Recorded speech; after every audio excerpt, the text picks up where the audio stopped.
Hello tout le monde, un petit coucou de la gare routière à Paris pour aller à Nantes. Donc j'ai fini un home sitting à Paris, donc je gardais un appart et un chat pendant un peu plus de 2 semaines. Et la vie me guide vers Nantes, une ville que je ne connais pas du tout. Donc c'est intéressant parce que la vie me guide cette année vers des lieux où des ancêtres ont vécu. Et ce qui me permet de me reconnecter à certaines énergies, à mes origines, à découvrir des choses, à peut-être débloquer certains nœuds transgénérationnels. Je ne sais pas vraiment. En fait, il y a des choses qui se passent inconsciemment, des choses dont j'ai conscience et des choses qui se passent inconsciemment. Donc là, à Nantes, je vais aussi faire du home sitting. Je vais garder une maison, donc je vais être en maison avec 2 chats, en banlieue nantaise, pendant quelques jours. Ensuite, je reviendrai à Paris faire du home sitting à nouveau. Donc c'est ça le nomadisme, le mouvement, et c'est aussi apprendre à se détacher des personnes, des objets,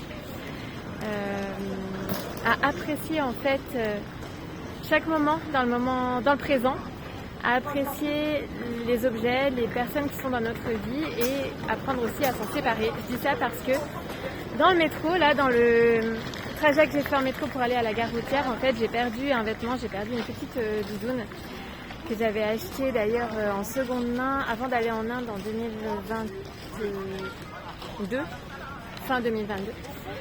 Et voilà, c'est comme ça, il faut être aussi très attentif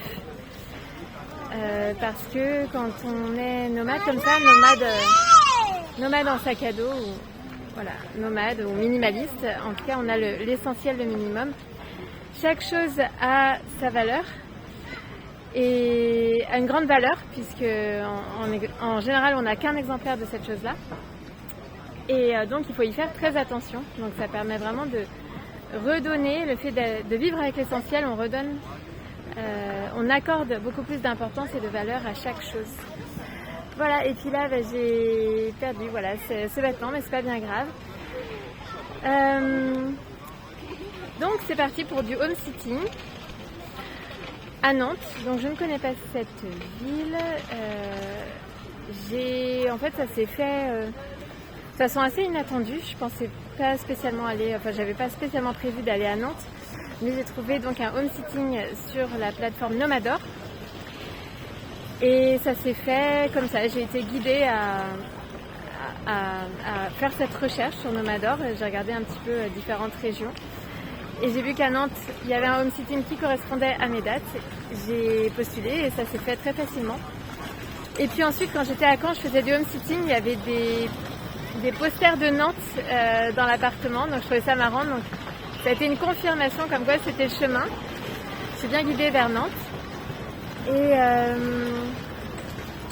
Et donc cette année, la vie me guide vers des lieux où des ancêtres ont vécu, puisque c'est le cas de la Guadeloupe où j'ai de la famille, c'est le cas de Nantes où j'ai retrouvé de la famille. En fait, j'ai fait des recherches généalogiques. Ma grand-mère est originaire de Nantes et je n'y suis jamais allée. Je n'ai pas rencontré de famille là-bas, mais j'ai retrouvé des membres de la famille, donc je vais les voir.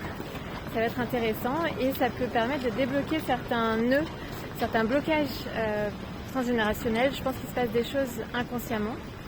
Et consciemment, ça peut permettre aussi de comprendre certaines choses dans notre vie, le fait de s'intéresser et de travailler sur le transgénérationnel. Parfois, on a certains blocages qui viennent en fait d'une énergie du passé qui demande à être libérée. Et donc, peut-être que la vie me dirige vers des lieux où mes ancêtres ont vécu pour justement me reconnecter à certaines énergies et libérer aussi des blocages. Donc je pense que ça va être très intéressant. En plus, il paraît que Nantes est une ville très agréable à vivre et qu'il y a plein de choses à voir, à découvrir. Donc nouvelle aventure pour quelques jours à Nantes, puisqu'ensuite je vais revenir à Paris pour du home sitting, encore une fois. Et puis on verra comment la vie me guide par la suite, puisque je ne prévois pas grand-chose. Je vois pas à plus de 2 mois, on va dire. Ouais. Donc tout se passe dans le moment présent. C'est assez inattendu, mais c'est ça aussi qui nous rend vivants. Donc je vous dis à très vite pour de prochaines nouvelles.